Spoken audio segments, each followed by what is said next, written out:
우리는 아모스라는 이름의 선지자, 그 선지자의 메시지를 본문으로 읽었습니다. 아모스 선지자가 누구고 아모스가 어떤 메시지를 선포했는지 우리가 읽은 아모스 5장이 아모스 메시지의 핵심이라고 보면 됩니다. 아모스는 시골 출신의 농부입니다. 하나님이 농부를 선지자로 들어 쓰셨죠. 근데 아모스의 이력은 좀 상당히 독특해요. 유다의 변방 시골의 농부였는데 하나님이 그를 부르셔서 이스라엘, 북왕국 이스라엘의 수도인 사마리아 성에 가서 하나님의 메시지를 선포하라는 명령을 받았습니다. 그래서 사마리아 이 도시는 굉장히 아주 윤택하고 번성한 도시였습니다. 아모스가 활동할 때 그 나라의 왕은 여로보암 2세라는 왕입니다. 여로보암 2세는 이스라엘 역사상 가장 중흥기에 가장 번성했던 시대에 활동했던 왕이었습니다.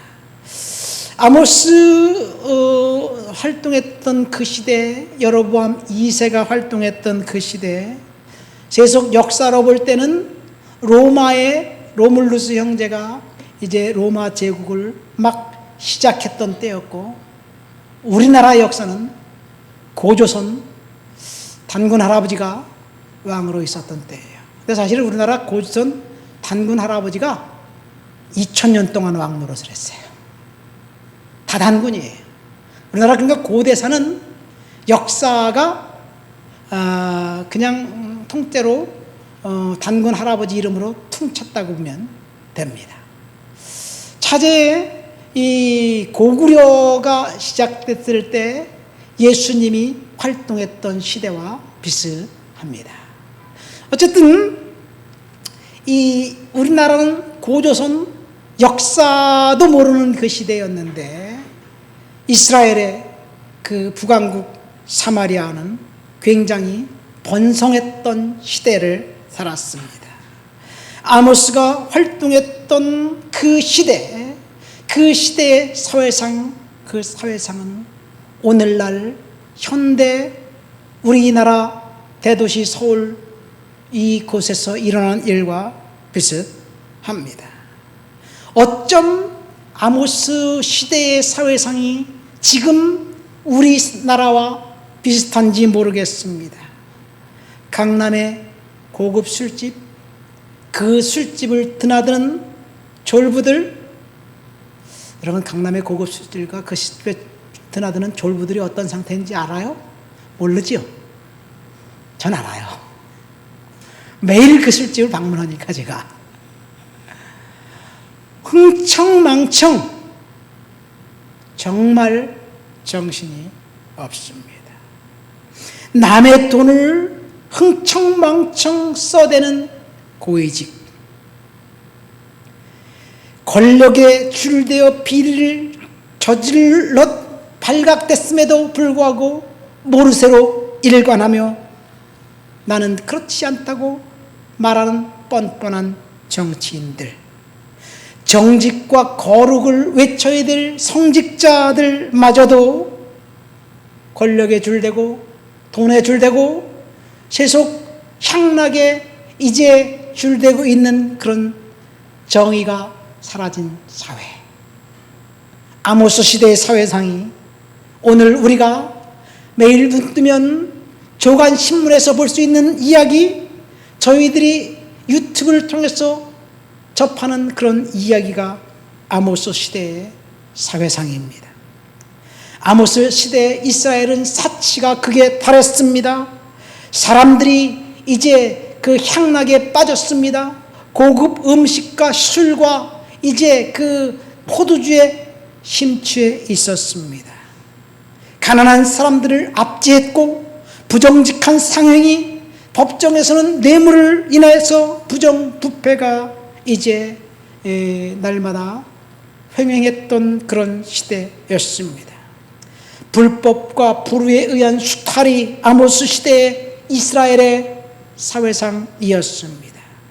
국내적으로는 불법이 횡행했고 국외적으로는 그 나라, 잘 사는 나라 군사력이 막강했기 때문에 주변 나라를 복속시켰고, 심지어 이스라엘이 유다까지 침략해 몇몇 성읍들을 뺏고 전쟁 물자가 넘쳐나고 번성했던 그 시대가 아모스 시대의 사회상이었습니다. 아모스 선지자가 시골 출신의 농부가 허름한 옷차림으로 대도시에 와 세련된 사람들에게 회개하라고 외치는 그 목소리가 사람들의 귀에는 기가 찼어요. 콧방귀도 끼지 않고 아모스의 메시지를 무시했습니다. 결국 아모스 선지자가 경고한 여호와의 날, 심판의 날이 소리 없이 이스라엘에 찾아왔습니다. 여로보암 왕이 통치가 끝난 지, 아모스 선지자의 메시지가 끝난 지 불과 30년이 채 넘지 않아서 이스라엘은 영원히 지구상에서 사라지고 말았습니다. 아모스 선지자의 눈에 들어온 이스라엘의 사회상이 어떤 모습이고 도덕적 혼란이 어떤지 본문 7절, 8절, 9절 말씀을 한번 읽어볼까요? 다 같이 본문 7절, 8절, 9절 말씀을 읽겠습니다.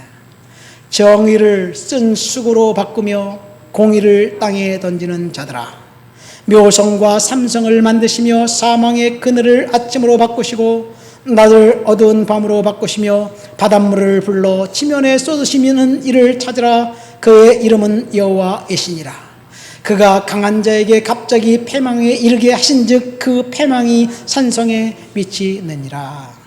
지금 이스라엘 그 땅은 한마디로 말해서 정의를 쓴 쑥으로 공의를 땅에 던지는 자들로 가득했습니다. 정의를 쓴 쑥으로 공의를 땅에 던지는 자들, 무슨 말입니까? 정의는 영어로 justice입니다. 공의는 영어로 righteousness예요. 그러니까 정의는 뭐냐면요, 사회적이고 공적인 덕목이에요. 이 정의롭지 못한 사회, 정의 사회 구현, 뭐 이런 슬로건이 있잖아요. 그러니까 사회적인 덕목이 정의입니다. 거짓을 멀리하는 것, 이것이 정의입니다. 그러니까 사람과 사람 사이, 사회 속에 있는 도덕과 윤리가 정의예요. 정의가 땅에 떨어지면, 정의가 왜곡되면 그 사회는 혼란 그 자체입니다. 반면에 공의는 하나님과의 관계를 기준으로 해서 하나님과 관계된 개념이 공의예요. 그래서 공의하면 하나님의 공의라고 이야기합니다. 하나님이라는 접두어가 받습니다. 하나님과 올바른 관계를 통해서 인간이 의로운 사람이 될 수 있음을 이야기하는 것이 공의입니다. 이 두 개념이 서로 연결되어 있지만 정의는 사회적 기준, 공의는 신적 기준에 중점을 둡니다. 정의와 공의의 사전적인 의미가 이런데 오늘날 우리 사회를 보면 정의로운 사회가 결코 아닌 것 같습니다. 이 나라가 정의로운 나라인가요? 정의를 부르짖어도 권력을 가진 사람들의 취향에 따라서 정의가 고무줄처럼 왔다 갔다 합니다. 대통령이 탄핵되고 새로운 대통령이 등극해서 정의로운 나라가 이루어질 것 같은데, 전임 정부에서는 적폐청산을 해서 정의로운 나라를 만들 수 있을 것 같은데, 보니까 정의가 자신들이 원하는 정의예요. 여러분, 대통령이 바뀌면 전임 정부 때 임명했던 임명직 공무원들은 사실 다 물갈이를 해야 돼요.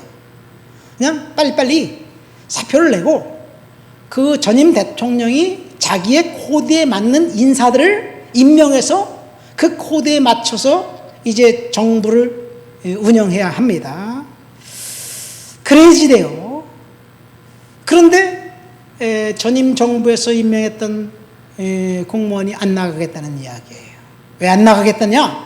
니네들은 전임 정부 때 그렇게 하지 않았느냐? 그 얘기예요.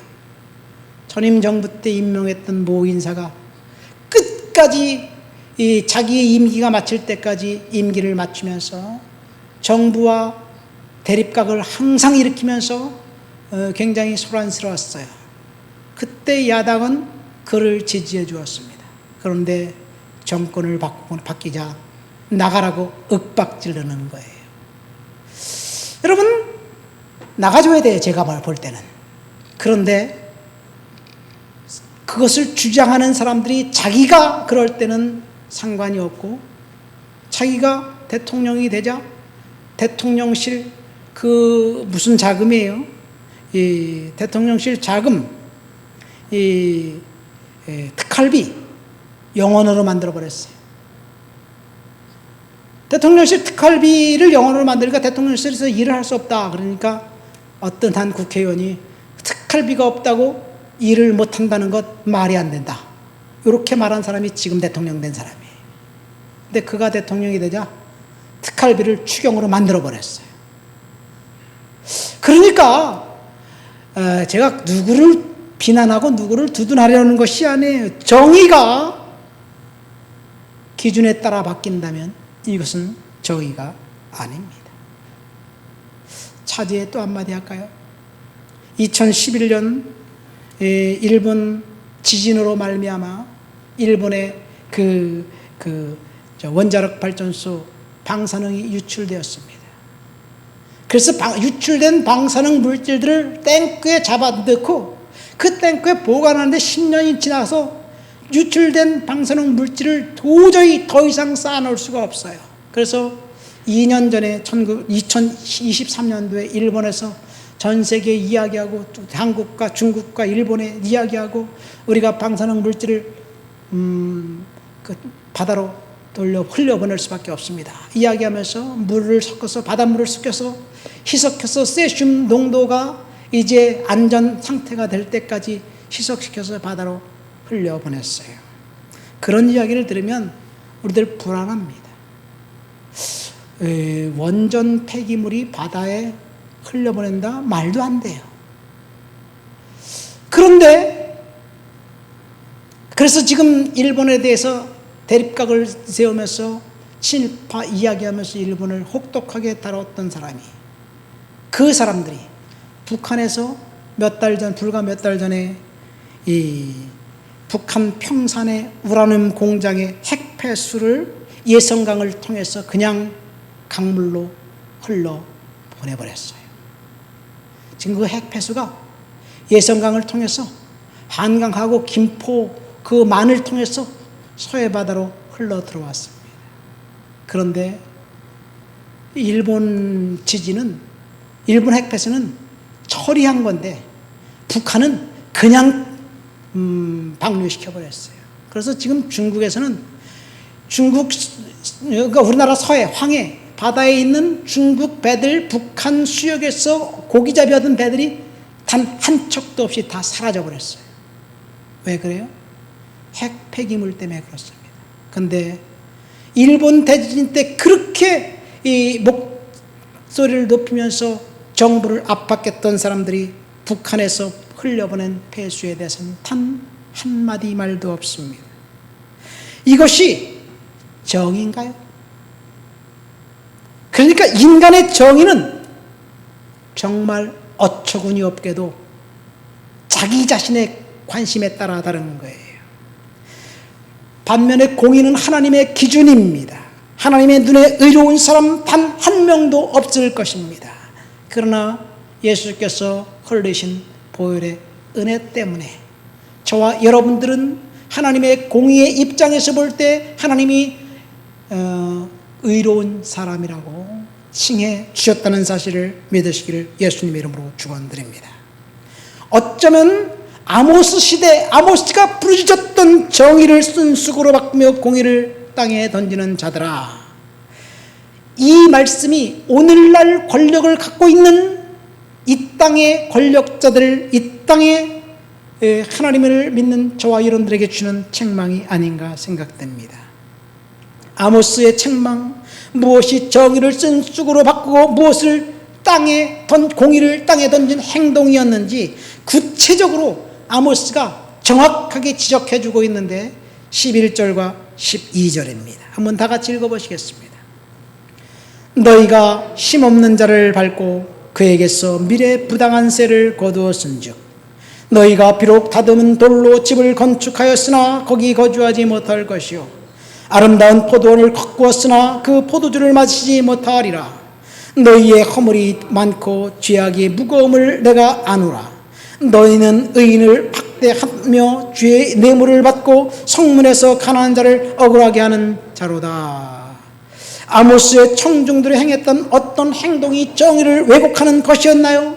아모스는 5가지를 이야기하면서 책망합니다. 첫 번째, 힘없는 자를 발로 밟고 있는 권력자들.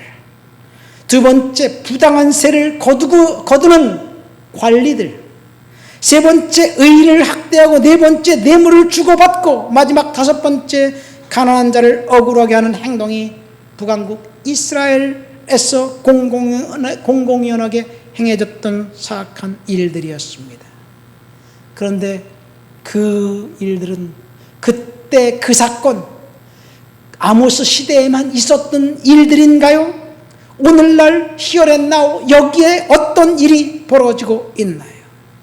아모스가 책망했던 공의를 짓밟고 땅 정의를 쑥으로 만드는 그 일들은 지금도 현재 진행 중입니다. 여전히 진행 중이에요. 이 땅에서 벌어지고 있는 파렴치함 극에 달했습니다. 내로남불은 끝이 없습니다. 더 안타까운 사실은 이 파렴치한 자들을 리더로 뽑아준 국민들입니다. 그래서 이 땅에는 분별력이 필요합니다. 사악한 자가 선동한 대로 어깨춤을 추면서 따라가는 국민들이 있는 한 과연 이 땅에 소망이 있을까요? 그래서 오늘 설교 제목이 정의가 사라진 땅, 소망이 있을까라는 질문입니다. 공교롭게도 제가 2주 전부터 소망에 대한 이야기를 계속하고 있어요. 소망, 우리가 하나님 앞에 소망을 품고 희망을 품어야 된다. 10에서 12장 말씀을 가지고 2주 전에는 절망은 쉽고 인내는 어렵다라는 이야기를 하면서 소망에 대한 이야기를 했습니다.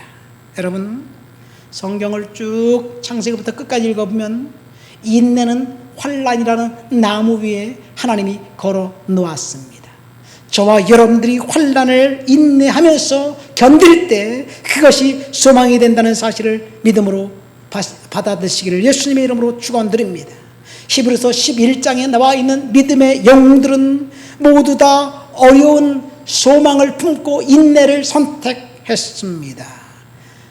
그러나 어려운 인내를 선택하는 것은 사실은 쉽지가 않아요. 그럼에도 불구하고 우리는 인내를 선택해야 될 줄 믿습니다. 지난주 고린도후서 3장 말씀을 가지고 소망은 절망을 거부하는 것이라는 제목으로 설교를 했습니다. 어쩌면 우리들이 살아가는 이 세상, 우리들에게 있어서 절망이 일상이 된 상황 속에서 소망을 잃어버리는 것, 절망하는 것 너무나 쉽습니다. 왜 우리가 절망합니까? 수입이 줄어들었기 때문에 절망하고, 돈이 없기 때문에 절망하고, 불치병이 걸렸기 때문에 절망하고, 직장에서 잘렸기 때문에 절망하고, 소망이 보이지 않기 때문에 절망합니다. 그래서 절망하기 쉽습니다. 그러나 절망한다고 결코 문제가 해결되지 않을 것입니다. 그래서 우리는 절망을 거부하고 다시 믿음으로 살아가야 될 줄 믿습니다. 절망을 거부하면 그 다음 하나님이 일하시는 거예요. 믿습니까? 상황이 우리들로 하여금 소망을 품게 할 수 없을지라도 절망하는 것은 누구나 다 하는 거예요. 그러나 예수 그리스도의 은혜 아래 살고 있는 저와 여러분들은 결코 절망을 거부해야 될 줄 믿습니다. 오늘 본문 아모스의 경고의 메시지로 우리 시선을 돌려볼까요? 귀를 막고 선지자의 이야기를 전혀 듣지 않는 청중들, 아모스의 청중들, 그 청중들 때문에 아모스가 얼마나 절망감을 느꼈을까요? 아무리 외쳐도 사람들의 반응은 싸늘했습니다. 냉담했습니다. 아무리 호소해도 그의 메시지는 결코 사람들에게 호감이 가는 메시지가 아니었습니다. 세상이 불의하게 돌아가도 아무 이상 없이 잘 작동되고 있는 그 세상, 불의한 자가 오히려 득세한 세상, 파렴치하게 살다가 그 파렴치한 자가 성공적인 인생을 살아가고 있는 그 세상, 그렇게 살면 안 된다고 아무리 외쳐도 정의로운 사람, 정직하게 살려면 불이익을 당하고, 그리고 눈치 봐가면서 자기의 이익에 줄되어 살아가는 사람들은 성공적인 삶을 살아갈 때 그래도 정직하게 살아가야 할까요? 사람들은 불의한 자와 편승해서 살다가 아모스의 메시지가 끝나고 30년도 채 되기 전에 심판이 날이 찾아왔어요. 아모스서의 핵심은 아모스 1장부터 끝장까지 보면 정의로운 사람, 선한 사람이 항상 고통을 당하는데 불의한 사람이 왜 이렇게 잘 되느냐? 이 투덜거림이 아모스 1장부터 끝장까지의 내용이에요. 오늘 우리 시대에 불의한 사람이 잘 됩니다. 정의로운 사람이 고단한 삶을 삽니다. 이것이 우리 시대의 모습이에요. 그래서 아모스의 투덜거림이 이해가 됩니다. 그러나 하나님의 말씀을 끝까지 거부하고 파렴치함 가운데 돌아서지 않는다면 결국 심판이 임한다는 것이 아모스의 결론입니다. 아모스가 심판이 임했을 때 어떤 일이 일어나는지 11절 하반절 말씀 볼까요? 11절 하반절에 보니까 이렇게 기록되어 있어요. 너희가 비록 다듬은 돌로 집을 건축하였으나 거기 거주하지 못할 것이요 아름다운 포도원을 가꾸었으나 그 포도주를 마시지 못하리라. 여러분, 다듬은 돌로 집을 건축했다는 말은 무슨 말이냐면 아주 최상급 건축 재료를 가지고 기가 막히고 아름다운 집을 건축했는데 집 짓고 난 다음에 단 하루도 가서 잠을 못 자네. 이것이 저주가 아니고 뭐겠습니까? 그런데 다듬은 돌로 집을 건축했으나 거기 거주하지 못할 것이요 포도원을 가꾸었으나 그 포도주를 마시지 못하리라. 어디서 많이 본 말씀 같아요. 우리 다 같이 신명기 6장 10절 11절 말씀을 읽어볼까요? 다 같이 신명기 10장 10절 11절 읽겠습니다. 내 하나님 여호와께서 내 조상 아브라함과 이삭과 야곱을 향하여 내게 주리라 맹세하신 땅으로 너를 들어가게 하시고 내가 건축하지 아니한 크고 아름다운 성읍을 얻게 하시며 내가 채우지 아니한 아름다운 물건이 가득한 집을 얻게 하시며 내가 파지 아니한 우물을 차지하게 하시며 내가 심지 아니한 포도원과 감람나무를 차지하게 하사 내게 배불리 먹게 하실 때 아모스의 책망과 반대되는 말씀이 성경에 나와 있어요. 하나님께서 모세를 통해 이스라엘 백성들을 애굽에서 탈출시켜 그들을 젖과 꿀이는 땅 가나안 땅으로 들어가게 하셨을 때 그때 하나님의 말씀을 순종한 그 백성들에게 주신 축복의 말씀은 내가 건축하지 않은 크고 아름다운 성읍을 얻게 하실 것이다.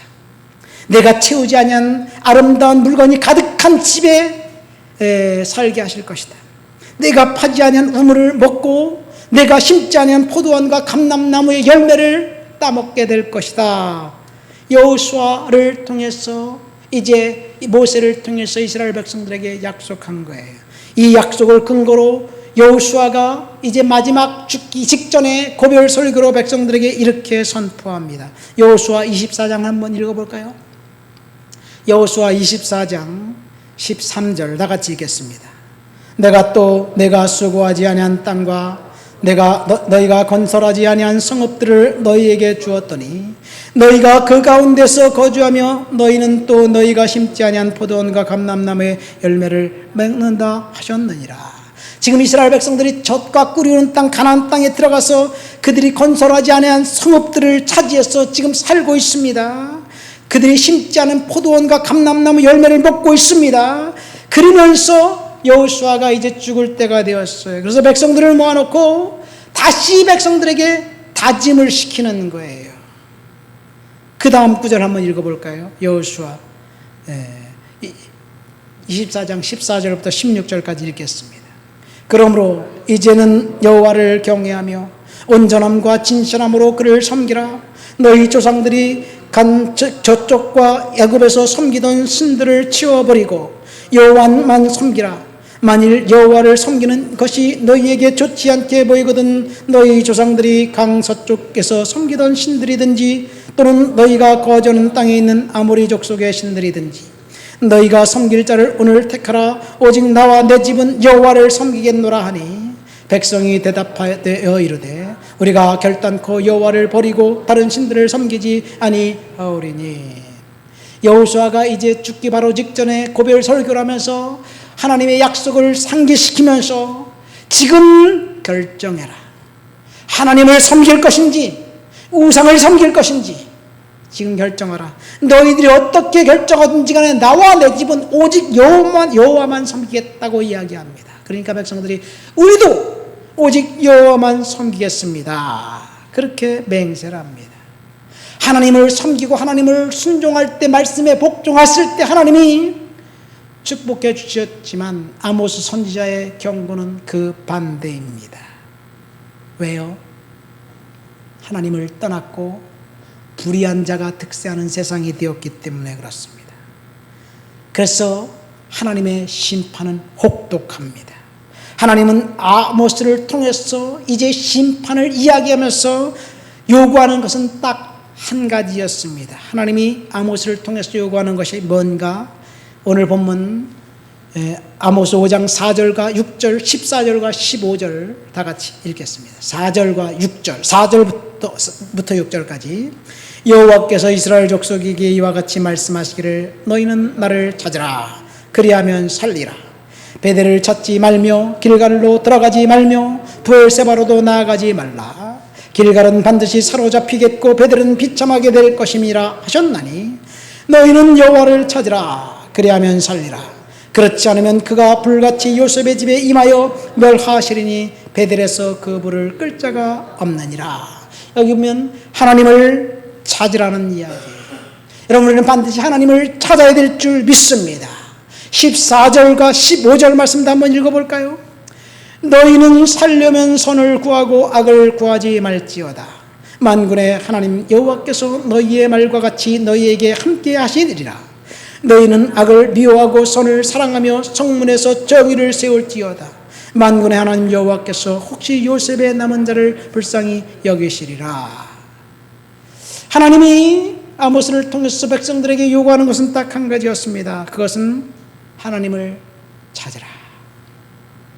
하나님을 찾고 선을 구하고 악을 떠나라는 말씀입니다. 여러분, 우리는 분명하게 하나님을 찾아야 될 줄 믿습니다. 아모스의 메시지는 한마디로 돌아서라, 회개하라는 선포입니다. 그래야 소망이 생긴다는 이야기입니다. 권력을 남용해 힘없는 자를 짓밟고 부당한 세를 거두고 의인을 학대하고 뇌물을 받고 가난한 자를 억울하게 했던 그 행동에서 돌아서라는 이야기예요. 그렇지 않으면 희망이 있다는 이야기예요. 오늘 우리 시대로 이야기하면 사악한 행동과 파렴치한 행동과 내로남불에서 돌아서라는 이야기예요. 회개하라는 이야기예요. 그래야 희망이 생긴다는 이야기입니다. 5절에 보면 베델과 단과 길갈과 브엘세바라는 세 도시가 나옵니다. 이 세 도시는 어떤 도시냐면요, 남북 왕국이 갈라졌을 때 예루살렘은 남왕국 유다예요. 예루살렘에 성전이 있잖아요. 그러니까 북왕국 이스라엘은 백성들을 예루살렘 성전에 가서 예배를 하지 못하게 하기 위해서 브엘세바에 제단을 만들어 놓고 단에 제단을 만들어 놓고 백성들을 거기 가지 못하게 했어요. 브엘세바와 단에서 모였어요. 그 이야기가 요한복음 4장에 사마리아 수가성 여인이 우리 조상들은 이 산에서 그리심산에서 하나님을 예배했습니다 라는 이야기가 나오는데 그 그리심산이 나중에 이제 그 사마리아 성전이 돼요. 그런데 베델과 단에 있었던 성전이 시간이 지나면서 베델과 길갈과 브엘세바라는 세 도시에 하나님을 섬기는 예배 처소가 있었어요. 네, 안타깝게도 북왕국 이스라엘은 하나님을 섬기는 자리가 아니라 금송아지를 만들고 누르고 우상을 섬기는 자리가 되었습니다. 사람들이 하나님을 섬기기 위해서 베델과 길갈과 브엘세바에 가지만 그 장소는 하나님을 예배하는 장소가 아니었다는 이야기예요. 하나님은 이스라엘 백성들에게 자신들이 그동안 즐겨 찾아가 하나님을 예배했던 장소인 베델, 길갈, 브엘세바 거기에 가지 말라고 이야기합니다. 거기 갈 필요성이 없다. 나를 찾으라는 이야기예요. 성소는 하나님이 임재하신 특별한 장소예요. 그 성소에 들어가 하나님을 예배하고 하나님을 높여드리고 하나님을 경배해야 되는데 이스라엘 백성들이 그곳에 가서 하나님을 경배한 것이 아니에요. 도대체 이스라엘 백성들이 성소에 가서 무슨 일을 했는지 아모스 바로 앞에 4장을 한번 읽어볼까요? 4장 4절부터 6절까지 한번 읽어보시겠어요? 너희는 베델에 가서 범죄하며 길갈에 가서 죄를 더하며 아침마다 너희 희생을 3일마다 너희 11조를 드리며 누룩 넣은 것을 불살라 수은제를 드리며 낙헌제를 소리내어 선포하려무나 이스라엘 자손들아 이것이 너희가 기뻐하는 바니라 주 여호와의 말씀이니라. 또 내가 너희의 모든 성읍에서 너희 일을 깨끗하게 하며 너희의 각 처소에서 양식이 떨어지게 하였으나 너희가 내게로 돌아오지 아니하였느니라 여호와의 말씀이니라. 이 말을 그냥 보면 그 누룩 넣은 것을 불살라 순제로 하나님께 드리며 낙헌제를 소리내어 선포하려무나 4절에 보면요 아침마다 너희 희생을 3일마다 11조를 드렸다. 얼마나 이스라엘 백성들이 종교적으로 열심이었는지 이 아침마다 화목제를 드렸어요. 화목제는 사실 율법에 보면 1년에 2번, 많으면 3번이에요. 화목제는 제물은 그 제물은 기름과 내장 부분만 태워드리고 나머지 넓적다리와 오른쪽 뒷다리의 가슴 부분은 제사장께 드리고 나머지는 제사 드린 사람이 갖고 와서 동네 사람들과 잔치를 베풀어 먹어야 되는 거예요.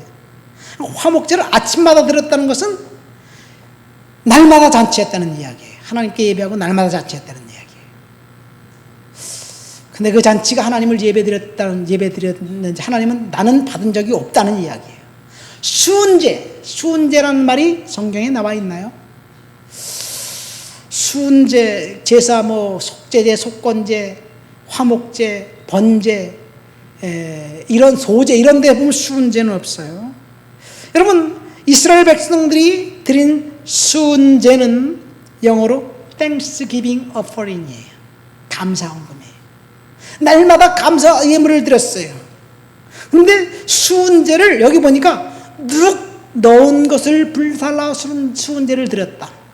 여러분 하나님께 드리는 떡, 소재 드린 떡은 어떻게 만들어요? 누룩을 넣어요 말아요? 모르죠? 헷갈리죠? 누룩을 넣지 않는 거예요. 그러니까 맛이 없어요. 누룩을 넣고 빵을 빵빵하게 불려야지 맛있게 들어가는 거예요. 거기다 버터를 넣으면 더 맛있어지고. 그러니까 하나님께 드릴 누룩 없는 떡이 아니라 자기들이 먹을 그 누룩을 넣어서 떡을 만들었어요. 말씀과 위배됩니다. 낙헌제는 free will offering이에요. 그러니까 낙헌제는 자원 예물이에요. 우리가 자원에서 11조 선교 예물도 드리고 구제 예물도 드리고 그러잖아요. 지정 헌금도 드리고 이것이 자원 낙헌제예요. 이렇게 날마다 열심히 하나님 앞에 예배했는데 하나님은 그 예배는 나와 상관이 없다고 이야기합니다. 아모스는 이스라엘 백성이 진정으로 하나님께 헌신하고 싶은 마음이 단 1도 없으면서 자신들이 대단한 믿음의 소유자인 것처럼 착각하고 있음을 책망하는 거예요. 많은 돈과 물질과 재물을 하나님께 선집듯이 바치면 그것이 축복이라고 착각합니다. 11조를 며칠마다 드려요? 3일마다 11조를 드렸대요. 3일마다 11조. 그러니까 하나님 앞에 대단히 열심인 것 같은데 하나님은 그 예배를 받지 않으셨다는 이야기예요. 왜요? 정의를 왜곡하고 가난한 자들을 압제했기 때문에 그렇습니다.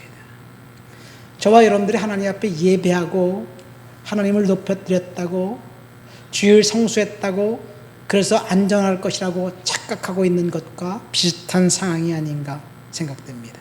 아모스 시대 이스라엘 백성들이 얼마나 종교적으로 열심이었는지 아침마다 희생을 드렸고 3일마다 11조를 드렸습니다. 그런데 아모스는 그 희생과 11조에 하나님이 받지 않으셨다는 이야기예요. 우리가 그렇게 교회 가서 열심히 신앙생활하고 철예배, 새벽예배, 11조 열심히 바치고 하나님 앞에 그렇게 열정적으로 신앙생활하는 것 같은데 너의 예배를 내가 받지 않았다고 이야기하면 어떻게 될까요? 우리가 하나님 앞에 헌금하고 11조 할 때 이 11조가 축복의 씨앗이기 때문에 11조를 드렸으면 반드시 하나님이 축복해 주셔야 된다고, 우리가 예배했기 때문에 하나님 복 주셔야 된다고, 내가 주일 성수했기 때문에 오늘 나는 안전하다고 생각하면서 하나님을 예배한다면 그것이 이스라엘 백성들을 책망한 것과 다를 것이 없다는 것이 아닌가 생각됩니다. 말씀을 맺습니다. 정의가 사라진 땅 소망이 있을까? 아모스 선지자의 메시지를 통해서 저와 여러분들에게 은혜를 받았습니다. 오늘날 우리 주변에서 일어난 일들이 아모스 시대의 불의한 자들이 잘되고 축복받고 성공하는 것과 비슷한 상황이 아닌가 생각됩니다.